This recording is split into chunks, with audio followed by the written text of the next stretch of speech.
शांति।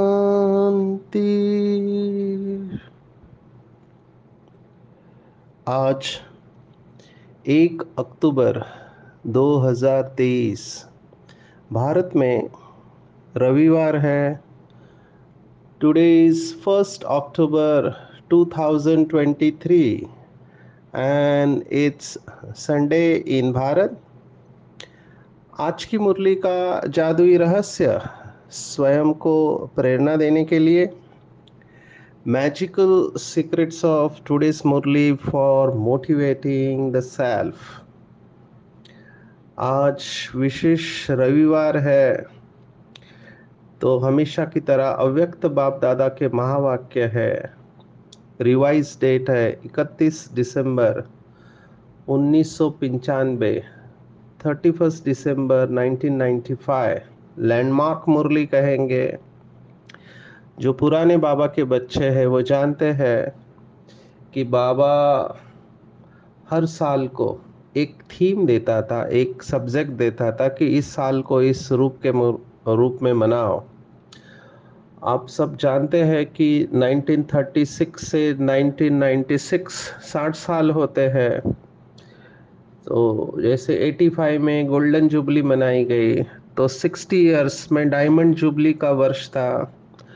बहुत सारी विशेषताओं से भरा हुआ ये वर्ष कहेंगे, क्योंकि हम इसके साक्षी रहे हैं।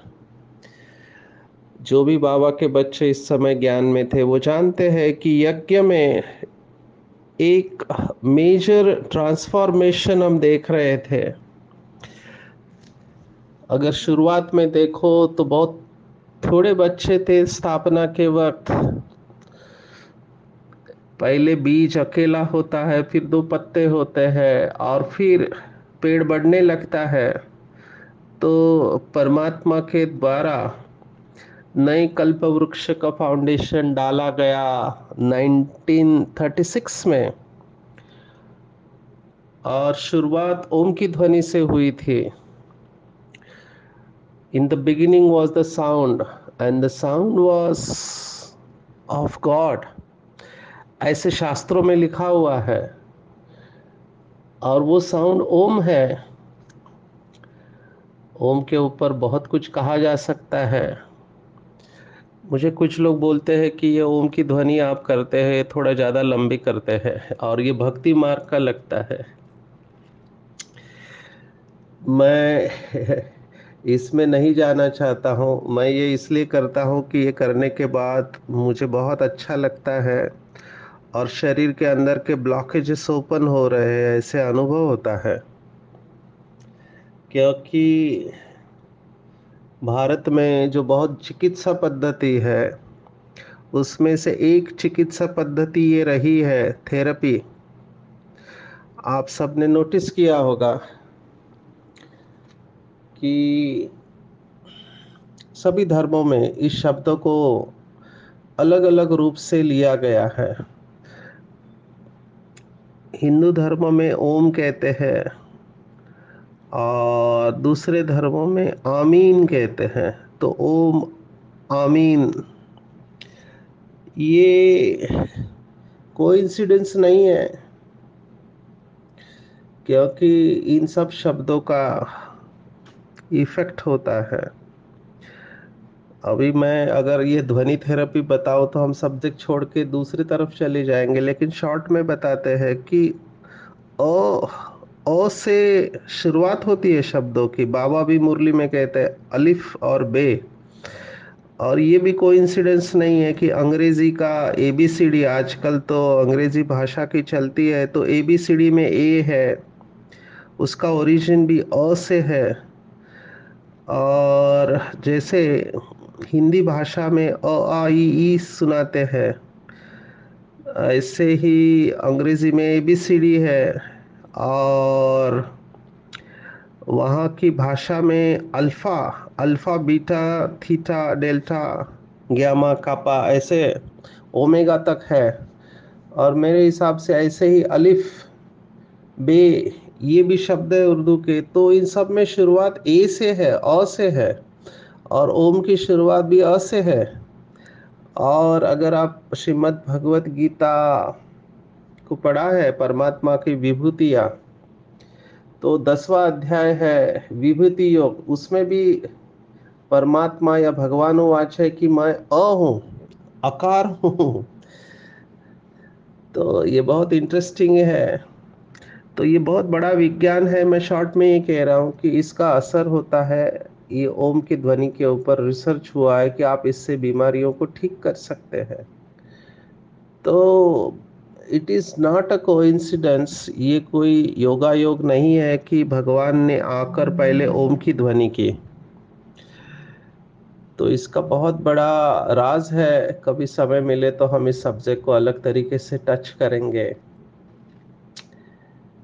आज की मुरली लैंडमार्क मुरली इसलिए है क्योंकि बाबा हर साल लक्ष्य देता था, और बाबा ने 96 को लक्ष्य दिया था कि डायमंड जुबली वर्ष के रूप में मनाए। तो कहाँ थोड़ी आत्माएं थी, और कहाँ चलते चलते 96 में पहले बाबा की मुरली एक छोटे से कमरे में होती थी, थोड़ी से ही आत्माएं होते थे। फिर हिस्ट्री हॉल्स के बाद मेडिटेशन रूम। जो मधुबन आए हैं पांडव भवन, वो मेरी बातों को समझ सकते हैं। मैं ये इसलिए कह रहा हूँ कि कई बच्चे बाबा के अभी तक मधुबन पहुंच नहीं पा रहे, कुछ ना कुछ कारण के वजह से। तो हिस्ट्री हॉल, मेडिटेशन रूम, उसके बाद बहुत बड़ा लैंडमार्क 83 में ओम शांति भवन तैयार हुआ, जहाँ पे बाबा की बहुत मुरलियाँ चली, अव्यक्त वाणियाँ चली। उसके बाद बाबा ज्ञान सरोवर में आए, और ये सब 95 के आसपास हुआ। और उसके बाद शांतिवन में बाबा बहुत समय तक, माना आप 96 से लेकर 2017 तक सभी मुरलियाँ फिर शांतिवन के मेगा हॉल में हुई, डायमंड जुबली हॉल जिसको कहते हैं, जो कि डायमंड जुबली वर्ष में तैयार हुआ। और उसमें एक एक ही कहानी मैं सुनाने जाऊँ तो समय कम पड़ेगा, लेकिन इस वर्ष को बाबा ने डायमंड जुबली वर्ष के रूप में मनाने को कहा था। बाबा हर साल को एक लक्ष्य देते थे कि अभी मुक्ति वर्ष मनाओ, अभी ये वर्ष मनाओ। तो ये बहुत ज़रूरी है कि हम अपने जीवन में लक्ष्य को लेकर चले। मैनेजमेंट में भी ये बताया जाता है कि लक्ष्यहीन जीवन से लक्ष्य पूर्ण जीवन बहुत अच्छा है, क्योंकि आपकी एनर्जी फिर उस दिशा में चलती है। हमारी माताएं बहनें भी भोजन बनाते वक्त लक्ष्य रखती है कि कल मुझे ये बनाना है। ये एक दिन का लक्ष्य हो गया कि खाने में ये बनाना है। और कई लोग हफ्ते का टारगेट रखते कि इस हफ्ते में मुझे ये लक्ष्य को हासिल करना है। कई लोग एक महीने का लक्ष्य रखते हैं कि मेरा प्रॉफिट, फायदा एक महीने में इतना होना चाहिए। कई लोग साल का लक्ष्य रखते हैं। आप भारतवासी जानते हैं, पंचवार्षिक योजनाएं होते, 5 साल में हमारा टारगेट रहता है कि 5 साल में ये इंडिकेटर्स हमको अचीव करने हैं। ऐसे आप 10 साल का लक्ष्य रख सकते हैं, 15 साल का। लेकिन जब ये लक्ष्य 15 साल के ऊपर चला जाता है तो उसको कहते हैं पर्पस ऑफ लाइफ। पर्पस, आप क्यों जी रहे हैं? तो आपकी पूरी एनर्जी उस दिशा में लग जाती है। जैसे मैंने अनुभव किया, मैं अपना अनुभव शेयर करता हूँ कि हमने कभी सोचा नहीं था कि हम नशा मुक्ति में इतना आगे जाएंगे। शुरुआत में तो एक सेवा के रूप में चालू हुआ था, लेकिन ये जीवन का लक्ष्य बन गया है अभी। और मैं देख रहा हूँ कि जैसे आगे बढ़ता जा रहा हूँ, वही केसेस मेरे सामने बहुत आ रहे हैं। पहले तो सिगरेट, बीड़ी, शराब, ड्रग्स, गुटखा, ये सब आते थे। अभी नए नए एडिक्शंस आते जा रहे हैं, जिसको हम कहते हैं बिहेवियरल एडिक्शंस या बर्ताव का नशा, जिसमें वीडियो गेम का एडिक्शन है, या मोबाइल इंटरनेट का एडिक्शन है, फूड एडिक्शन है, या शॉपिंग एडिक्शन है, ये सब केसेस आते हैं। और अभी तो विकारों का एडिक्शन है, इंटरनेट में काम विकार का एडिक्शन है, बहुत बड़ा एडिक्शन है। कभी कभी मुझे लगता है कि इसकी गहराई में लेके जाए लोगों को और इसका समाधान दे उनको, लेकिन स्पिरिचुअलिटी, आध्यात्मिकता इन सब का सॉल्यूशन दे रही है। तो ये पर्पस बन गया अभी, क्योंकि मैं देख रहा हूँ ड्रामा में पार्ट खुलते जैसे जाता है, भगवान आपको इसमें यूज कर रहा है। तो हमको भी लक्ष्य लेकर चलना चाहिए। आपके जीवन का लक्ष्य होना चाहिए, और लक्ष्य के बारे में मैनेजमेंट में कहते हैं कि स्मार्ट गोल्स होने चाहिए। जो मैनेजमेंट के बाबा के बच्चे हैं या जो ट्रेनर है वो इस बात को जल्दी समझ गए होंगे। स्मार्ट गोल्स कहते हैं, स्मार्ट में 5 अक्षर है, SMART। एस माना स्पेसिफिक। आपको अगर वजन घटाना है तो आपका स्पेसिफिक लक्ष्य होना चाहिए, 1 महीने में 4 किलो मेरा वजन मुझे कम करना है, हफ्ते में 1 किलो कम करना चाहिए। दूसरा, मेजरेबल होना चाहिए कि आप उसको मेजर करते रहो, कि जब तक आप वेइंग स्केल रखेंगे नहीं आपको पता नहीं चलेगा कि मेरा 1 किलो कम हुआ या नहीं हुआ, तो मेजर कर सके। तीसरा, अचीवेबल होना चाहिए। अगर आप अनअचीवेबल गोल रखते हो तो निराशा आ सकती है, और आप अपने आप को अचीवेबल गोल देते हैं, माना जिसको पा सके, तो आप खुद की पीठ थपथपा सकते हैं कि मैं यहाँ तक चल चुका हूँ, यहाँ तक चल चुका हूँ। जैसे पहले अमृत वेला नहीं होता था, अभी अमृत वेला अच्छा हो रहा है। पहले गुस्सा आता था तो अभी गुस्सा कम होते जा रहा है। तो आप देखते जा रहे हैं अपने आप को, अचीव कितना किया है आपने। कई बार निराशा आती है चलते चलते, तो हम ये भूल जाते हैं हम कितना यात्रा करके आए हैं भगवान के साथ में, उसको भी देखना चाहिए। रियलिस्टिक होना चाहिए, अनरियलिस्टिक नहीं होना चाहिए। कई लोग तुरंत संपूर्णता का लक्ष्य रखते हैं, अभी ये रियलिस्टिक नहीं है, क्योंकि कलयुग के अंतिम जन्म है, बहुत सारे विकार है, आत्मा की बैटरी डिस्चार्ज है। और कोई रखे कि मैं 1 मास में संपूर्ण फरिश्ता बन जाऊंगा, तो ये नहीं पॉसिबल है। ये गलती मेरे से हुई है, इसलिए मैं आपके साथ शेयर कर रहा हूँ। बहुत नशा था, बाबा को रोज खत लिखता था, और उसमें लिखा था कि मैं, क्योंकि हमारे वक्त ऐसा था कि 2000 ये विनाश का डेट था, 2000 में विनाश हो जाएगा। तो मैंने लिखा कि मैं 4 साल में संपूर्ण फरिश्ता अवस्था को प्राप्त कर रहा हूँ। आज मैं अपने आप को, वो लेटर को देखता हूँ तो मैं देखता हूँ इतने साल हो गए, अभी भी लक्ष्य से काफी दूर है।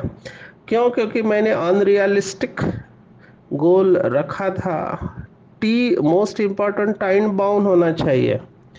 तो छोटी छोटी बातों का बहुत महत्व होता है। मैच्योरिटी में भी हमने देखा, परिपक्वता उसे कहते हैं जब आप बड़ी बातें नहीं कहते लेकिन छोटी छोटी बातों को समझना चालू कर देते हैं। छोटी छोटी बातें ही जीवन में बहुत बड़ा महत्व रखते हैं। अगर आप जीवन में पीछे मुड़कर देखो तो आपको पता चलेगा ये छोटी छोटी बातें ही इकट्ठा होके उसका लाइफ बन जाता है। तो उसके लिए धन्यवाद देना आप चालू करते हैं और आपको पता चल जाता है एवरी स्टेप इज इम्पॉर्टेंट। हर स्टेप इम्पॉर्टेंट है लाइफ की। जो मैंने पहले भी कहा था, every breath, every step and every thought is important. One step, one breath, one thought at a time, अंग्रेजी में ऐसे कहते हैं कि एक कदम, एक विचार, एक श्वास। जब आप यहाँ तक आ जाते हो तो आप बहुत बड़ा काम कर सकते हो। तो बाबा ने लक्ष्य दिया था कि इस वर्ष को डायमंड जुबली वर्ष मनाना, और उसमें टारगेट ये दिया था, बहुत इंपॉर्टेंट। आज के मुरली में विजुअलाइजेशन आए हैं। बाबा ने कहा डायमंड बन, सभी को डायमंड देखना है और डायमंड बनाना है। 3 बातें जो बाबा हमेशा कहते हैं, जानना, मानना और चलना। तो इस वर्ष को बाबा ने डायमंड बन, डायमंड को देखना और डायमंड बनाना, ये टारगेट दिया हुआ था। अभी इसके थोड़ी गहराई में जाएंगे। बाबा के जो भी उदाहरण है, ज्ञान का सागर है, तो बहुत गहराई से शब्दों को इस्तेमाल करते हैं। बाबा ने उदाहरण दिया था और सबको अच्छा लगा था, क्योंकि उस मुरली में हम भी प्रेजेंट थे। बाबा ने बहुत प्रैक्टिकल बात कही कि सामने आपके अगर काला कोयला भी आए, ये बाबा का शब्द था। कोयला माना जिसके अंदर कोई भी लाइट नहीं है, पूरा बॉडी कॉन्शियसनेस है, पूरा निगेटिव है ना। जैसे कई लोग कहते हैं, बाबा ने मुरली में भी कहा, कई कहते हैं हमारे जो रिश्तेदार है वो एकदम रावण के वंशज है ऐसे। तो बाबा ने कहा था कि पूरा कोयला भी आपके सामने आए तो आप उसमें भी डायमंड देखो। ये मुझे बहुत इंटरेस्टिंग लगा। तो अगर आप दोनों का कनेक्शन देखेंगे कि कोयला ही डायमंड बनता है, ये हमको साइंस कहता है कि जब कोयले को बहुत दबाया जाता है, प्रेशर में होता है, तो वो डायमंड में चेंज हो जाता है। तो डायमंड और कुछ नहीं है, कोयला ही है जो डायमंड बन जाता है। और डायमंड सबसे टफेस्ट चीज है, बहुत टफ होता है। तो कोयले को डायमंड बनना, देखना माना क्या। तो बहुत बहुत इम्पोर्टेंट है। मेरे पास जितने भी रिलेशनशिप के इश्यूज आते हैं, या घर में कोई नशा करने वाला होता है, परेशान हो जाते हैं, पत्नी, माँ, बहन, जो भी है घर वाले परेशान हो जाते हैं। तो उसको ठीक करने का एक ही तरीका जो बाबा ने बताया है, जो बाबा ने हमको ठीक किया, कि बाबा ने हमारे अंदर क्या देखा। आप अगर चेक करेंगे अंतिम जन्म में हम सबकी बैटरी डिस्चार्ज है, और हमने तो परमात्मा का बहुत बहुत अपमान किया है जब उसको कण कण में कह दिया, सर्वव्यापी कह दिया, कुत्ते बिल्ली में कह दिया, ठिक्कर भित्तर में कह दिया। ये सबसे बड़ा इंसल्ट है परमात्मा का, लेकिन हमने किया ये। और परमात्मा ने क्या किया, परमात्मा ने अपकारी के ऊपर उपकार किया। बाबा ने ये नहीं देखा कि बच्चों ने मुझे गालियां दी है, बाबा ने फिर भी कहा मेरा बच्चा है, ये सतयुग की श्रेष्ठ आत्मा है, आदि अनादि पवित्र आत्मा है, और ये 16 कला संपूर्ण है, सर्वगुण संपन्न है, सिर्फ ये भूल चुकी है अपने वास्तविक स्वरूप को। तो बाबा की दृष्टि से हम बदल गए। बाबा की एक दृष्टि पड़ी और बाबा ने कहा मेरा बच्चा है, और हमने कहा मेरा बाबा। बस इस एक शब्द ने सब पूरा इक्वेशन बदली कर दिया। तो बाबा ने हमारे अंदर कोयला नहीं देखा, हम भी काले थे, माना आत्मा काली थी। ये शरीर की बात नहीं है, आत्मा की बात है। तो आत्मा पूरी काली हो चुकी है, लेकिन बाबा ने उस काली आत्मा में भी फरिश्ता देखा, और बाबा की नजर से हम बदल गए। तो हमको भी बाप समान बन के हर एक की विशेषता देखनी है, तो हमारी नजर से ही वो बदल जाएंगे। जिसको कहा गया दृष्टि से सृष्टि बनती है। अभी होता क्या है, हमारे घर में या आजू बाजू में ऐसे कोई आत्मा है संबंध संपर्क में, जो ऐसा काम करती है जो नहीं करनी चाहिए या हमारे वैल्यूज के हिसाब से वो गलत होता है। हालांकि हर व्यक्ति अपने जगह पे सही होता है, क्योंकि उसकी वो समझ होती है। तो हम उसको रिजेक्ट कर देते सबकॉन्शियसली। कई तो लोग ये भी कह देते कि ये तो कभी सुधरने वाला ही नहीं है, हमने इसको अनेक सालों से देखा हुआ है, इसका गुस्सा जाता नहीं है, इसके संस्कार वैसे के वैसे ही है, तो ये कभी सुधरने वाला नहीं है। ये शब्द हमारे मुख से कभी निकलने नहीं चाहिए, ये श्रापित कर देते हैं हम। तो हमको क्या देखना चाहिए, विशेषता देखना चाहिए कि बहुत अच्छी आत्मा है। मैं माँ बाप को हमेशा ये कहता हूँ कि आप बच्चे को सही करते वक्त पकड़ो, गलत करते वक्त पकड़ के जो निगेटिव सजेशंस आप देते हैं, उससे वो व्यक्ति ठीक नहीं होता है। सभी लोग पॉजिटिवली ले नहीं पाते हैं। आप सोचो, बड़े लोग हैं जो समझदार है, वो लोग को भी टीका अच्छी नहीं लगती है किसी को, वो हर्ट फील करते हैं। तो छोटे बच्चे कैसे आपकी टीका को स्वीकार करेंगे? अगर वो स्वीकार करते हैं तो हैट्स ऑफ टू देम, बड़ी बात है। तो हमको लोगों को सही काम करते वक्त ज़्यादा पकड़ना चाहिए और उनको उसके लिए अप्रिशिएट करना चाहिए। ये बहुत इम्पोर्टेंट है।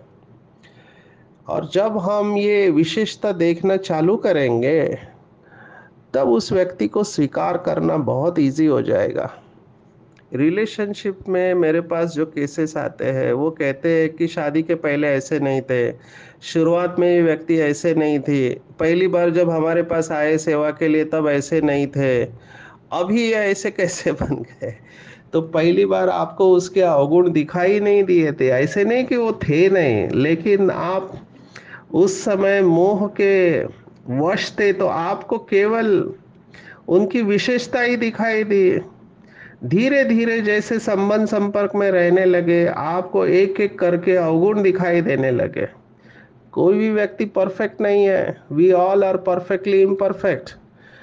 तो धीरे धीरे आप अगर ज्यादा उनके अवगुणों के ऊपर फोकस करने लगेंगे, तो फिर आपका रिलेशनशिप सौहार्दपूर्ण नहीं रहेगा, हार्मोनियस नहीं रहेगा। हमारी दादी हमेशा कहती थी कि हारमनी, अगर रिलेशनशिप में हारमनी चाहिए तो हार माननी पड़ेगी, माना झुकना पड़ेगा आपको रिलेशनशिप्स में, विदाउट सम्मान खोए। दादी का ये स्लोगन था कि स्वमान में रह के सम्मान देना, क्योंकि राजधानी बन रही है। तो ये डायमंड देखना ये बहुत अच्छा अभ्यास है। आप इस अभ्यास को करेंगे तो आपको बहुत सफलता मिलेंगी। बाबा ने तो यहाँ तक कहा है, आत्मिक दृष्टि, डायमंड का भी डेफिनेशन बाबा ने दिया आज की मुरली में। जो भी डेफिनेशन आते हैं उसको लिखना चाहिए बार बार। तो बाबा ने कहा चलता फिरता फरिश्ता अनुभव करना, यही डायमंड बनना है। तो बेसिकली बाबा यही कह रहा है कि फरिश्ता बनो, पर चलता फिरता फरिश्ता, ये है डायमंड बनना। तो पहला अभ्यास, कोई भी मेरे सामने आए, ये बाबा का बच्चा है, आदि अनादि संपूर्ण पवित्र आत्मा है और बहुत खूबसूरत आत्मा है। आत्मा खूबसूरत है, मैं शरीर की बात नहीं कह रहा हूँ, क्योंकि अभी हमारी अभ्यास हमारा ऐसा हो गया कि हर चीज को हम बॉडी कॉन्शियस के रूप में लेते हैं। प्यार बोलते ही लोगों के अंदर दूसरी फाइल खुलती है, जबकि प्यार शब्द बहुत अच्छा है, लेकिन लव बोलते ही वो शरीर का लव याद आता है, आत्मा का लव याद नहीं आता है। फिर बाबा को भी शब्द इस्तेमाल करना पड़ता है कि आत्मिक स्नेह की मूर्ति बनो। लव को दूसरे शब्दों में आप ले सकते हैं कि अनकंडीशनल लव और एक्सेप्टेंस। जैसे बाबा कहता है कि तुम जो हो जैसे हो मेरे हो, तो बाबा ने हमको स्वीकार किया ना। हम किसी भी देश में है, काले हैं, गोरे हैं, लंबे हैं, मोटे हैं, बाबा ने हमारे नुक्स नहीं देखे, बाबा ने हमारी विशेषता देखी कि ये आत्मा है, मेरा बच्चा है, जो है जैसा है मेरा बच्चा है, कोटो में कोई है, क्योंकि इसने पहचान लिया, गुप्त रूप में आए हुए परमात्मा को पहचान लिया।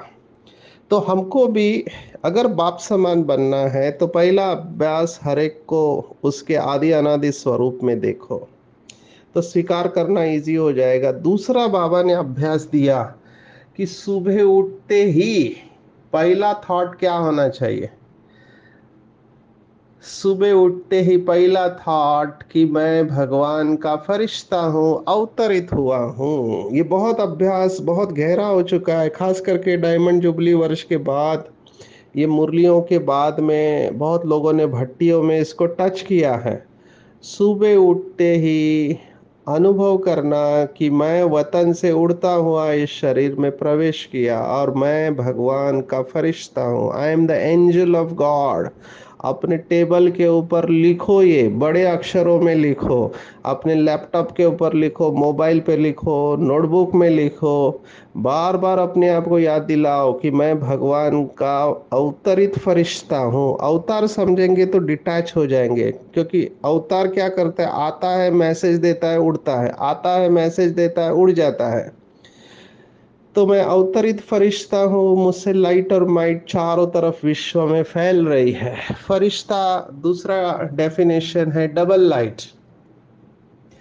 ये फरिश्ता का दूसरा शब्द बाबा कहते हैं। और डबल लाइट कौन रहेगा? जिसके ऊपर किसी भी प्रकार का बोझ नहीं है, वही डबल लाइट बन सकता है। Angels can fly because they are light. फरिश्ते उड़ते हैं क्योंकि वो हल्के होते हैं और वो लाइट होते हैं। तो हमको बिल्कुल लाइट रहना है, अपना सब बोझ बाप को दे देना है, कुछ भी चिंता नहीं करनी है। अगर थोड़ी भी चिंता है तो हम उड़ नहीं पाएंगे। तो निश्चिंत अवस्था होनी चाहिए। आज बाबा ने इसका भी जवाब दिया हुआ है। अगर भक्ति मार्ग में भक्त लोग निश्चिंत रहते हैं, सोचो भक्त लोग जिनके पास अभी तक यथार्थ ज्ञान नहीं है, वो भक्ति में ही अपने को खुश करते हैं। तो भक्त लोग अगर निश्चिंत रह सकते हैं, तो हम लोग क्यों नहीं निश्चिंत रह रहे हैं? वो चिंता इतनी बड़ी बीमारी है। वो कहते हैं, कहानी हमारी बहनें सुनाती है सेशन में, कि एक भाई के पास 7 पीढ़ी बैठ के खाने जितना धन था, फिर भी वो चिंता करता था। तो उसको पूछा, तुम्हारे पास इतना धन है कि तुम्हारी 7 पीढ़ियां बैठ के खा सकती है, तो तुम चिंता क्यों करते हो? तो वो कहता है कि मुझे 7 पीढ़ियों की चिंता नहीं है, मैं ये सोच रहा हूँ मेरी 8वीं पीढ़ी का क्या होगा। अभी ये मन की अवस्था है, कुछ लोगों को ये आदत लगी हुई रहती है। अभी हम इस समय मधुबन में हैं, तो डॉक्टर्स का हम एक सर्वे कर रहे हैं कि डॉक्टर्स में चिंता, डिप्रेशन, स्ट्रेस कितना है। उसको डेस्क स्केल बोलते हैं, डिप्रेशन एंजाइटी स्ट्रेस स्केल। तो ये चिंता वालों का ये नेचर ही होता है। तो हमको निश्चिंत रहना है, पर निश्चिंत कौन रहेगा, निर्भय कौन रहेगा? तो बाबा ने आज कहा, जो दिल तख्त नशीन है, जहाँ पे आप सेफ्टी में रहेंगे। आज बाबा ने शास्त्रों का अर्थ भी बताया है, कि वो शास्त्रों में जो कहानियां है कि सांप छत्र छाया बन गया है ना। तो सांप छत्र छाया कैसे बना? तो बाबा ने कहा, ये परमात्मा की छत्र छाया में रहने का यादगार है। और बाबा के कई बच्चों का यह अनुभव है। आज बाबा ने पाकिस्तान का उदाहरण दिया है, हिस्ट्री को याद किया है कि जब हिंदुस्तान पाकिस्तान हुआ, आप सब हिस्ट्री अगर जानते हैं, बहुत डिफिकल्ट सिचुएशन थी, चारों तरफ हलचल थी। और दादिया बाबा के साथ तपस्या कर रहे थे, 14 वर्ष की तपस्या इन्होंने किया। तो सारी दुनिया, मुखी नेता, गुरु लोग सब एंटी हो गए थे, लेकिन ब्रह्मा कुमारियां अटल रहे। और प्रैक्टिकल में बेगरी लाइफ भी देखी, भिन्न भिन्न विघ्न देखे, बंदूक भी आई, तलवारें भी आए, सब आया, लेकिन बाबा की छत्र छाया में रहे, इसलिए कोई नुकसान नहीं हुआ। इसको कहते मीरुआ मौत मलू का शिकार। तो पाकिस्तान हुआ तो लोग हंगामे में डर कर सब छोड़कर भाग गए, और बाबा के बच्चे उधर ही रहे। तो बाबा कहते टेनिस कोर्ट था, तो वो पूरा सामान से भर गया, क्योंकि लोगों ने अपना सामान कहा चोरी हो जाएगा, इससे अच्छा है इनको दे दे, ये अल्लाह लोग है। तो देखे गए, और 5 रुपए में पूरा गाड़ी भर के सब्जियां देकर गए। तो दुनिया वालों के लिए ये हाहाकार था, लेकिन बाबा के बच्चों के लिए जय जयकार था। तो छत्र छाया बन गए बाप। तो ऐसे ही हम डायमंड जुबली वर्ष में परमात्मा की छत्र छाया का अनुभव करेंगे। और बाबा ने कहा है कि आप अगर ऐसे डायमंड रूप में रहेंगे, औरों को आपसे भासना आएंगे। जैसे डायमंड से किरणें निकलती है, लाइट जाता है, तो ऐसे औरों को हमसे भासना आएगी, सहन शक्ति की, निर्णय करने की शक्ति की फीलिंग आएगी, और उसको हम स्वीकार करेंगे। तो ऐसे लाइट, डबल लाइट फरिश्ता हमको बनना है। ब्रह्मा बाप समान हमको डायमंड बनना है। ब्रह्मा बाप ने अपने आप को चलता फिरता फरिश्ता बना कर दिखाया, तो ये पूरा लक्ष्य रखना है कि हम चमकते हुए फरिश्ते सभी को अनुभव हो। सदा बाप और सेवा दोनों में बिजी रहने वाले माया जीत, जो विश्व राज्य भाग्य जीत। तो आज पूरे दिन भर में हम ये अनुभव करेंगे कि मैं चलता फिरता फरिश्ता हूँ, अवतरित आत्मा हूँ, डायमंड हूँ। दूसरों को भी डायमंड के रूप में देखेंगे, और अनुभव करेंगे कि सभी मेरे बोझ है, मैंने परमात्मा को सौंप दिए, मैं बिल्कुल निश्चिंत हूँ, मुझे कोई भी चिंता नहीं। चिंता एक ही थी कि पार ब्रह्म में रहने वाला परमात्मा शिव बाबा मुझे मिल जाए। और वो मुझे मिल गया। पाना था सो पा लिया। अभी मुझे कुछ नहीं चाहिए, मेरा कुछ भी नहीं है। बाबा मुझे जहाँ रखे, जैसे रखे, जो खिलाए जो पिलाए मुझे मंजूर है। बस मेरा एक ही काम है, उड़ना और उड़ाना। फरिश्ता आया, मैसेज दिया, उड़ा, फिर फरिश्ता आया, मैसेज दिया, उड़ा। ये ड्रिल करते रहेंगे। फरिश्ता अर्थात जिसका कोई भी पुरानी दुनिया से संबंधियों से रिश्ता नहीं, जिसके सभी रिश्ते एक बाप परमात्मा के साथ है। और जब ये अभ्यास करेंगे आज के मुरली में दिया हुआ, तो मुझे ऐसे लगता है बहुत ही जल्द शरीर से आप डिटैच हो जाएंगे, हल्केपन का अनुभव करेंगे और बाप समान विश्व की स्टेज पर रहकर चारों तरफ बाबा की शक्तियों को फैलाते रहेंगे और सच्चे सच्चे डायमंड अनुभव करेंगे, और अन्य आत्माओं भी आपके द्वारा ये डायमंड अवस्था का अनुभव करेगी। अच्छा, ओम शांति।